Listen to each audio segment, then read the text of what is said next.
This is Lake Lanier. It's a lake in Forsyth County, Georgia, where people go swimming and boating and fishing and do a bunch of other lakey things. But before it was Lake Lanier, it was a town called Oscarville, Georgia. Now, Oscarville was a thriving, predominantly black community with a church, a school, and dozens of homes until the year 1912 when a very bad thing happened. Oh, two very bad things. In 1912, two black teenagers were accused of rape. They were tried, convicted, and sentenced to death in a single day. And after they were executed, a mob of white men terrorized, drove out, or killed all the black people in the surrounding area. And they did that until the entire black community of Oscarville disappeared. The county went from having over 1,000 black residents in 1912 to zero in 1920. That story is so sad, it makes this story look like a comedy. After the black community had been run off, the white people of Forsyth County said, you know what we could use? A big old lake. So they made one, right where the town of Oscarville had just been. They flooded the area and literally covered up the entire town with water. This is what it looks like right now. But the town is still under there. The homes and churches and schools, they're still down there. And now people go boating on top of them. Compared to that, this is truly a rom-com. Now, you might be thinking, what a weird, isolated incident. But just like the rat who ate the pizza in the subway, this story is both crazy and common. Ever heard of Collegia, Alabama? It was once a thriving black community with a black college, the first black railroad, and literally hundreds of family homes. Today, it's Lake Martin. At least they had the decency to name it after a black person. And if you think this kind of thing only happened in the South, let me introduce you to a place called Central Park. It's named after that coffee shop on Friends. Central Park used to have a black community in it called York Hill.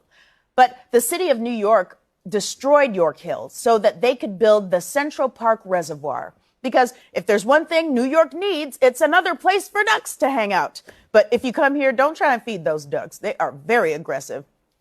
Mess around and lose a finger. Now, when the residents of York Hill were kicked out of their homes, they fled to another black community nearby called Seneca Village. And then a few years later, New York destroyed Seneca Village too, so that they could build Central Park on top of it. The craziest part of this story is that I work a few blocks away from a place where the government disappeared two black communities. And until recently, I didn't know about any of it. You know why? Because it worked. They tried to erase black communities and they came way too close. But now there are people doing the research. So we are finally learning about places like Henry and McKee Islands, which is now located under Lake Guntersville in Alabama, and Vanport, Oregon, which is now located under Delta Park. And all of these towns, which are currently literally underwater. Hey, wait, hold on. What was that last one? Old Neversink. That's a real place. Well, if we've learned one thing today, it's never assume something is unsinkable. There are over 100 drowned American towns, and many were destroyed in the name of something called development-induced displacement. That's when people have to leave their homes so the government can develop things like dams or parks or lakes. This happens to both white and black people, but historically, when it happens, black people and other people of color are undercompensated for their property or not compensated at all. The theory is that the short-term bad effects are worth the long-term benefits for the community. But it's not fair if the long-term gain is mostly for white people. Now, luckily, there's a solution. It's a very complicated system. It involves a series of, who am I kidding? Cut some dang checks. That's it. If you're going to kick black people out of their homes, make sure they have the money to stay on their feet. Cut a dang check. And yes, you can pay their descendants too, because generational wealth is one of the many things that is destroyed when you put black communities underwater. So cut a dang check. These drowned towns are part of the black American history they don't want to teach you.